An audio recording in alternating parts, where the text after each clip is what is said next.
Hey everybody, it's Lon.TV, and it's time for your weekly wrap-up, and I want to begin, as we always do, by thanking our newest Patreon supporters. This week it's just a supporter, Marlo Delphin Gonzalez. I want to thank Marlo, as well as everyone who contributes on a regular basis, as well as all of you who watch on a regular basis too. So let's move on to our non-ad position of the month. We're still looking for sponsors for the wrap-up, and until then I'll have some affiliate links here. And I wanted to point you at Audible if you haven't looked at it before. You've probably heard this pitched at you now a million times to Sunday, but I'm going to talk about it again because it's a service I've been using now for probably about 4 or 5 years now, if not longer. And I get a book a month, essentially. I think it's about $15 a month or so. And I like to read a lot of nonfiction stuff as well as a lot of fiction books too, because some of their sci-fi books in particular are really fun because they turn them into almost radio plays. They have sound effects. The readers that do these narrations have such a range of character voices that they do. It's really a lot of fun. So I was just wrapping up the Thrawn Star Wars book the other day. These are long. This one is 16 hours long, but it's something that lets you read when you can't otherwise read. So for example, if you're doing dishes or doing some yard work around the house or something, you can get a very entertaining book read to you as opposed to having to sit down and read it yourself. I also took a look here at another fun one. This is Star Trek Memories by William Shatner. And what's fun about a lot of the biographies on Audible is that they are read by the author. So you get a real, it's really nice because you can actually hear in their voice what they were feeling at the time that they were experiencing whatever they were writing about. Really good stuff and a real pleasure to read. Again, a lot of nonfiction stuff is great on Audible too. I'm at a point in life now because of the kids and all the craziness in my life that if I sit down and start reading a book, no matter what time of day it is, I fall asleep about 10 pages in. So I've been doing a lot of audiobooks because I'm able to do that listen to a book while I'm active as opposed to sitting down and falling asleep and not getting any reading done. Another cool thing is if you have the Kindle version of the book, you can sync it with the audio version. So as you're listening to the book in the car, when you get home, your Kindle will update to where you last left off while you were listening. You do have to get the book twice, one from Audible and one from the Kindle store, but if you've got a really long book that you want to alternate between audio and text, you can do that. All sorts of good stuff. There's a free trial if you click on the link down below to help out the channel, and I really recommend Audible because I have really enjoyed using the service over the years. So let's take a look now at what videos I uploaded last week. On the Extras channel, I only did 2, but there'll be more this week, of course. We had the Lenovo Mix 320 in a follow-up because I didn't show how the hinge worked on it when folding it back up into laptop mode. And as a reminder, this is a detachable tablet device, and it is pretty affordably priced, around $200, very well built, but I didn't show that mechanism in how it closes back up into laptop mode, so I wanted to cover that, and a few viewers were looking for that, so hopefully that answers those questions. I also unboxed the Asus ZenScreen USB Type-C portable monitor that I'll talk more about in just a minute. Now on the main channel, I began the first in a series of videos as I transitioned my home network DVR away from Windows Media Center and over to something new and more modern. And what I'm doing, hopefully, is going to be running everything, including live television, off of a WD MyCloud PR2100 NAS device. And the first video I did is part of my monthly sponsored video with Plex, but it's a very important part of this project was to see if the MyCloud on its own can handle the Plex DVR system, including transcoding live television. And you can see how all of that works in that first video. In the second video, which hopefully will go up later this week, I'm going to be showing how the HD Home Run DVR works on the MyCloud, because I'm going to be using both the Plex DVR system and the HD Home Run DVR system on the same device concurrently with each other. And I'll explain how I'm doing all of that coming up in this week's video. But so far, so good. It's able to keep up with everything I am throwing at it. And there's been a lot of updates to the Plex server software, so I've got to run another update on it later today, because it did have a crash when I was really killing it with a bunch of recordings and live TV watching at the same time. The NAS stayed up, but the Plex server crashed, and I'm assuming there's still some more work to be done with this beta feature, but so far so good, and I'll talk more about HD Home Runs DVR with this a little later in the week. I also gave you a report of some of the cool gadgets I saw at CEWeek 2017 in New York City. This is a gathering of technology companies, and one of the things that I like about this show is that I see a lot of more emerging companies versus some of the usual big brands. So I can often find some of those unique things that I always like to profile here on the channel, and you can check out that report and see some of the cool things that I saw there. I also took a look at that Asus Zen screen that I unboxed on the Extras channel. What's cool about this is that it's a portable monitor that plugs in with a single cable. So your power and your video come over the USB Type-C cable. And what's unique about this one versus other portable monitors you might have seen out there before is that it's running with DisplayPort. So you're not getting a performance hit for using this single cable display. It's not as bright as I would like it to be just because of the power requirements, but it does get the job done. And I think if you're looking for something thin, light, and portable, you'll have it here. You just need to have your expectations set appropriately on the overall screen brightness. It'll definitely look dimmer compared to a Mac, for example, if they're sitting next to each other. I also took a look at the Wolverine Titan, and this is a photo scanner that specifically scans negatives and slides and has the best workflow I've ever seen, but unfortunately the image quality is severely lacking. You can see more in my full review posted down below in the master playlist. And now it's time for a couple of things that are on my mind, and I wanted to share with you my weekly vlog of me doing this full time. What's been funny now that I've hit week 19 is I'm beginning to get a real feel for my workflow throughout the week. As you know, I was keeping track of my time in a very granular way, and I'm finally figuring out what times are best for me to do certain tasks, and so far so good. And I work all hours of the day and night whenever I feel like I can get something done effectively. And that's one of the neat things about self-employment, is that you do have the freedom to work when you want, provided you have the discipline to work. And the good thing is that I'm really motivated on the work that I do here on the channel to always be working on it. So it's become kind of like a hobby, job / obsession, and I really appreciate everybody continuing to tune in. I did want to share with you something that my friend Ken Gagney shared on Reddit the other day. This is on the podcast subreddit. And he does a bunch of podcasts, and he's got a pretty successful YouTube channel also at Gamebits, where he does a lot of fun unboxings and other Let's Play videos. And he was really trying to figure out whether or not to keep a podcast going, and he decided to cancel his podcast, one of his podcasts. And he talks about how after 3 years and 64 episodes, he finally put it to bed. And the reason is that he wasn't seeing the kind of growth that he wanted. And he really did a nice deep dive analysis, not only of the time he was spending on it, but also some of the things he felt he may have been able to do better to maybe give that podcast a better start than it had. And it was a really neat thing to look at the process of trying to make something successful in 21st century media land here. And I felt like it might be useful to some of you who are trying to figure out what to do online with your own media creation. So go to Lon.TV/pod postmortem to see his postmortem on the entire thing, because I think a lot of you might find it really useful. And now it's time for some news that caught my eye this week, and the first is an update from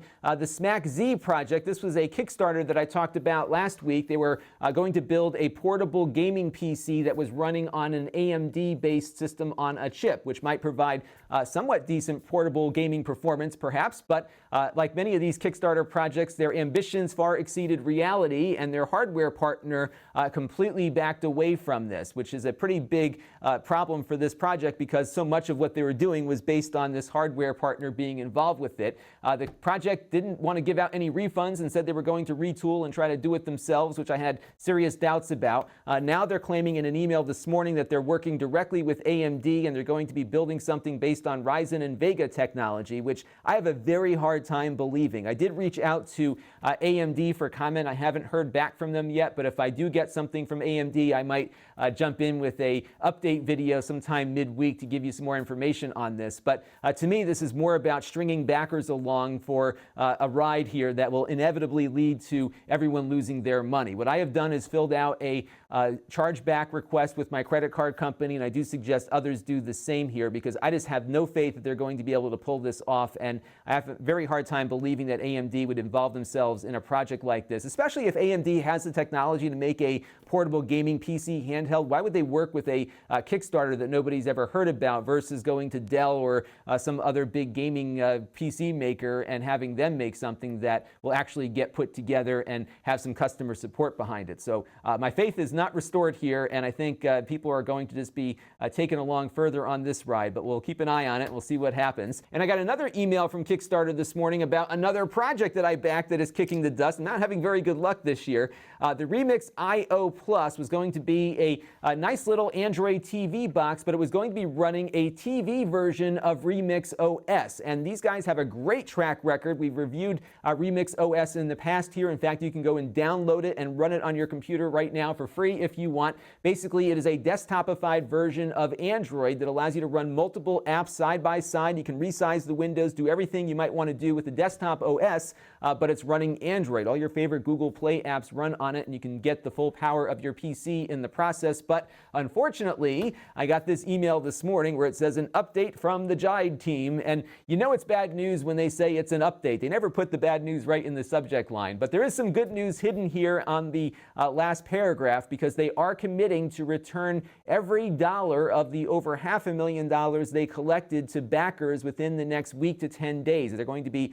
sending that money back through Kickstarter. And this is exactly how projects should die if they have to, which is everybody who put their money in gets their money back. And this is kind of a new concept here in the Kickstarter world, but I'm glad that they're doing this. And it shows, too, that they did not put all of their risk on the backers, that they had a plan, should things not work out, to be able to afford to pay back over $500,000 to the people that put their hard-earned money towards the project. And this is exactly the kind of thing that I would like to see somehow Kickstarter show or prove to backers ahead of time, that the company is financially stable enough that they're not putting more risk on the backers than they're taking themselves. And I'm really glad that Remix is doing this. Now, I don't know where Remix is going next. I think what's happening here is they're probably feeling some pressure from Google merging Chrome OS and Android OS. You know, Google Play Store now is showing up on more and more Chromebooks out there, and I'm sure they're looking at the writing on the wall saying it's going to be hard to compete with Google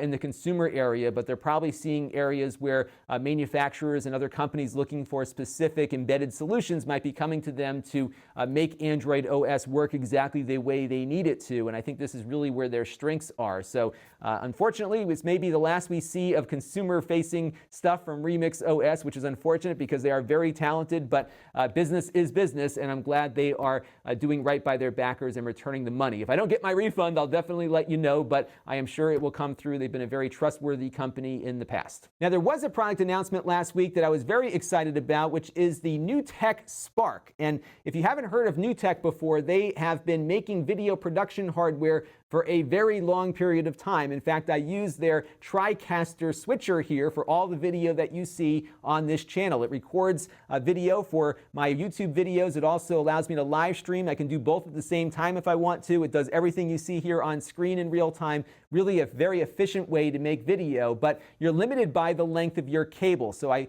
in the past, could not have a camera on the other side of the house demonstrating something because the HDMI cable wouldn't go that far. And I think if you're a game streamer, you also know some of the challenges of lugging your PC over to your PlayStation, for example, to do a fancy live stream. We're having to bring the PlayStation to the PC. Again, you're limited by cable length. And what they've come up with here is something revolutionary, which is a networked video capture device. You plug your HDMI in. It will then transmit the video data out via Wi-Fi if you've got a fast AC network, or preferably over Ethernet. And that video can then be brought in uncompressed, essentially. It looks beautiful, into your streaming application. That can be a TriCaster switcher like I have, or something more affordable like OBS, the Open Broadcaster software. It works with just about everything because they open source the protocol. And I think this is going to make things really easy for a lot of people who don't want to keep moving equipment around to do a live stream. You can basically turn this into a essentially networked HDMI capture device. It's a really cool concept. It also records video. It'll support up to 1080p at 60 frames per second, both for recording and local transmitting. And if you're on a college campus or a school or a church, I think if you've been trying to bring in people live from different parts of campus, you really couldn't do it easily before or cheaply. This will get you there. If you can get it on the same network as your broadcasting software or recording software, you are good to go, provided it supports NDI, and more applications are supporting that protocol every day. So I'm really excited to get my hands on this thing. I'll be doing a full review of it when it comes in. I have experimented with NDI with my TriCaster in the past, and I was very impressed with it. I had a video I was doing for Synology where I wanted to demonstrate a security camera operating by my front door, but I wanted to have it brought into my production while I was recording it live to disk. And I was amazed at the fact that I had zero delay, there was no lag. It looked just as good as if the camera was directly plugged in, and I don't think anybody would even notice it integrated into that video. It was tremendously awesome project. It just required, though, that I had a PC, an HDMI capture device. It was really kind of a clunky setup. This is a lot easier now with a single box. It does not stream on its own beyond the NDI stream back to your streaming device. But again, if you're using OBS or any other supported streaming application, it will work with that. And I think this is going to be a significant game changer for a lot of folks doing a lot of different types of live production. And now it's time for a Q&A from you, the viewers. And I got this question in from Alex Guy, who was wondering if the CEWeek 2017 video I posted last week were the hits of the show. Were there any misses at the show? And there was one eye roller there. Let me share that one with you, because if you haven't had enough of your fill of fidget spinners, there is now a sub-brand from a mobile accessory manufacturer called Fidget Tech, and they had a pretty big presence here at the show with a whole bunch of different products here. Take a look at some of the things you can get that fidget. The hand spinner, of course, those things drive me crazy. The phone stand, the USB drive, the audio Bluetooth speaker, the phone grip, and the USB hubs. You can get a spinner for just about any accessory that you can think of out there. I do have to give these folks credit, though, because it's amazing how fast they built this brand around a very fast-moving and likely short-lived fad. So I give them credit for developing an entire line of products and a marketing campaign around it, but I have a feeling we're going to be seeing these things liquidated at your favorite retailer pretty soon. And one of the things that surprised me about the show was how many instant cameras I saw there. And our viewer, longtime viewer, Michael Quattracci, wrote in with a note about the Impossible project. And I had heard about this a while ago, but never gave it much thought up until I got this note from Michael. And what they have done is they went out and bought the last production line of the Polaroid film company. I think they hired a few of their employees also, because Polaroid basically shut down the company. They are now essentially a licensing holding company. They license out their name for other people to use. So they stopped making film, but there are still millions of Polaroid cameras out there from the 80s and earlier that I'm sure would love to maybe be taken out of the closet and used every once in a while. So they sell some very expensive film packs here. I think these go for about $24 for a pack of 8, if I'm not mistaken. Yeah, eight prints per pack for $24. Not cheap, but they did it. They reformulated the film from scratch, and these cartridges that went into these cameras in many cases were pretty complicated, because not only did they do all the film developing inside the mechanism and inside the little paper that runs through, but they also have batteries to power the camera too. They were kind of an all-in-one cartridge there. So they've done it all. They've got everything working the way it used to, and it works with all of the old Polaroid cameras. They also have now been bringing in and refurbishing old Polaroid cameras to get them working again. So these are some of the cameras they have for sale right now on their website, including the old Barbie camera from the 80s there, so you can get your old Polaroid back in action if you want to do that and buy the film from them. And Michael also pointed me to a new camera that they've put together here. It is called the i1, and it's a Polaroid camera, but it has some newer tech integrated into it, so you can use your phone as a remote control. And I think it does have a live viewfinder that goes back to the phone. Not digital though, so it's a one-shot camera. You take the picture and you get the picture printed, but you can't do any reprints or store any JPEGs on it, of course. But kind of cool, they're developing some new stuff as well. And I think this is one of the areas where the internet makes this kind of niche hardware possible. We've seen this now in the retro gaming world with the analog NT Mini that I love, as well as the retro USB AVS that I also love, some reproductions of old NES hardware that doesn't appeal to a mass market, but has enough appeal that you can find on the internet to make something viable. And they're clearly able to do that here with employees and cameras and film packs and everything else. If you are a fan of Polaroid and have an old camera kicking around, you can still use it. You're just going to pay a little bit for the film. And this next question is actually a conversation I was following from my Wolverine photo scanner review. And Toto Franci wrote in thinking that this really didn't warrant its own review, and it should have been put into my Didn't Make the Cut series of videos. I've been doing more of those where if I have things that I get in that I just don't feel like warrant a review because they're so lousy, I will do a little compilation of some of the garbage that came in to the channel for you to take a look at. So at least there's some consumer warning out there. David here disagreed and felt like it was decent enough and merited its own review. And I actually take David's side on this because that Wolverine scanner did have some salvageable aspects to it. The really big issue is something wrong with how it's processing images. I really like the notion of being able to take these film negatives here, very quickly run them through, get the immediate visual output of my old photos suddenly coming back to life again. I really like that aspect to it, and the fact that you could push a button, scan in that picture like lickety-split onto an SD card, and then import it into anything that would support a digital camera. That workflow was awesome. The image quality sucked, and that was the biggest problem with that product. It had 50% of it right. 50% of that product is doing photo scanning better than anything else that I have looked at, but again, we still have the problems with image quality on the other side. And sometimes a product I think is worth talking about because there is something really intriguing about how nicely that was to work with up until you started actually looking at the pictures that came out of it. And there was another product that I reviewed a few months ago. This is back in January. We had a very similar discussion around this, which was the Lima Ultra. This is another product that isn't quite there. It's not something I could recommend, but there were some unique aspects of the product that I felt were interesting enough to share with all of you because it was a different take on something we were very familiar with, which is network attached storage. It doesn't do it the best way, but it does seem to be something that was worth talking about and covering because there are components of the product that they could improve to make it better. And ultimately, this video is done okay on the channel here. 22,000 views on something that isn't really covered all that much on YouTube does benefit the channel because that means more people are finding the channel because they're looking for a review of this thing, and perhaps they might subscribe to the channel too. So there are some reasons why some products which aren't great, which don't get my recommendation, will get a full review. Now, one thing I did think about in the course of putting together that Wolverine review was making sure that I didn't bury the lead on the image quality. I told you up front that the quality of the image was not going to be all that great on this thing, but there were some things worth talking about. So I will try my best whenever I have a product that I just simply can't recommend to tell you that up front and then get into the details as we get further along into the video. And at the same time, I don't want this channel to become a review of all this great stuff and not actually showing you some things that don't work every once in a while because I think the channel needs that kind of balance too. But didn't make the cut. Will still be there. I'm still working on a list of things to get into the next video, but stay tuned. That won't be going away either. So let me know what you think, though, in our Q&A for you this week. Do you agree with what I just said or not? Let me know down in the comments below. I'm very mindful not to waste subscribers' time, so I'm always thinking about you when I'm putting these videos together, but that one I felt like would be cool to review in its entirety. Our channel of the week this week is one that goes back in time. This is a channel called David Hoffman. I think he is a video producer that's been working for a long period of time, and he's got some great footage from a lot of things that he's done through the 70s, 80s, 90s, and even the 2000s also. Just great stuff that he posts all the time.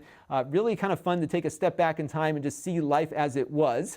And you can see here he doesn't have that many subscribers yet, and there's always something interesting to watch on this channel. One of the more recent videos that he posted were some of the early attempts at voice recognition, which of course now is commonplace on just about everything, including our Amazon Echoes. But you can see how hard it was to get this stuff pioneered in the first place. And this 1991 video that he's got there on the front page details some of the early work AT&T was doing on voice recognition. So coming up this week on the channel, we should have a review of the Canon HFR82 camcorder. I didn't get to it last week, but hopefully we'll get to it this week. This is a affordable camcorder that has a zoom on it, and that's one of the reasons why you might want to look at a camcorder versus a smartphone, because you can zoom in with these things, and I'll show you some use cases of that in the review. We're also going to take a look hopefully at the Sling Studio, which is a $1,000 video switcher, and what's unique about this one is that it allows you to bring in your smartphone video over Wi-Fi as opposed to just connecting cameras directly to it.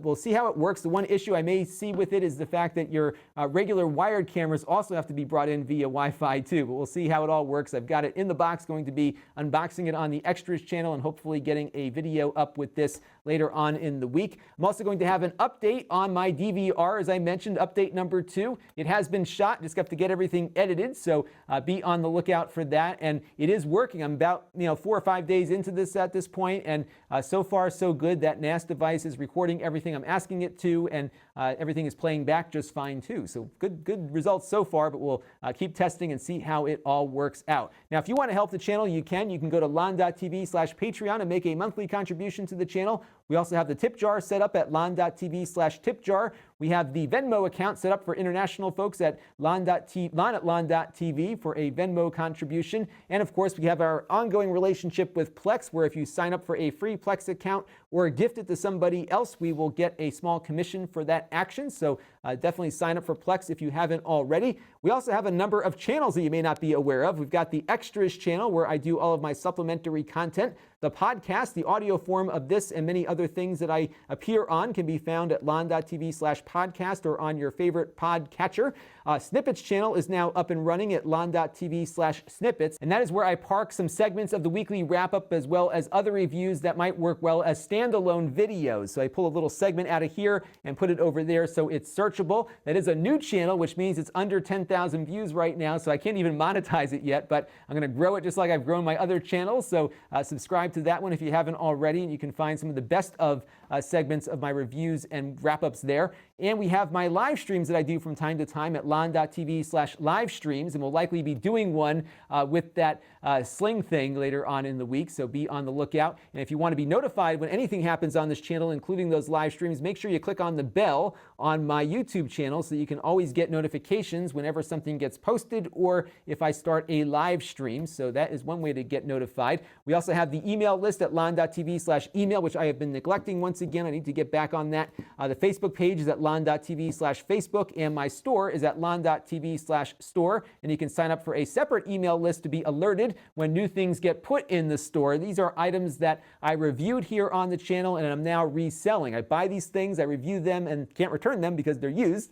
So I put them up for sale on there at a discount. We still have that Dell AMD laptop up there. So if you don't like the price, email me and make an offer. We did finally get rid of the Microsoft Surface laptop finally.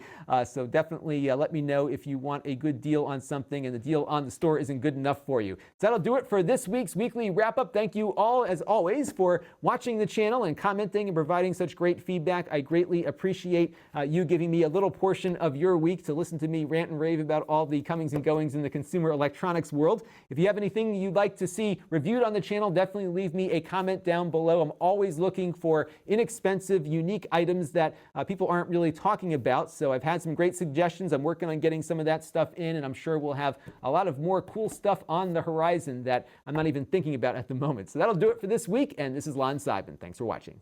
This channel is brought to you by my Patreon supporters, including gold level supporter Cody Falk. If you want to help the channel, you can by contributing as little as $1 a month.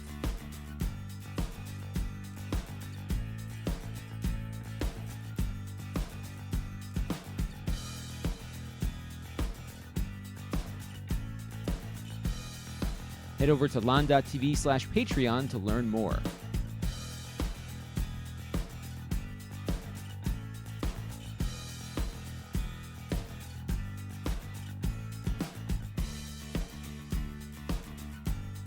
And don't forget to subscribe. Visit Lon.TV/S.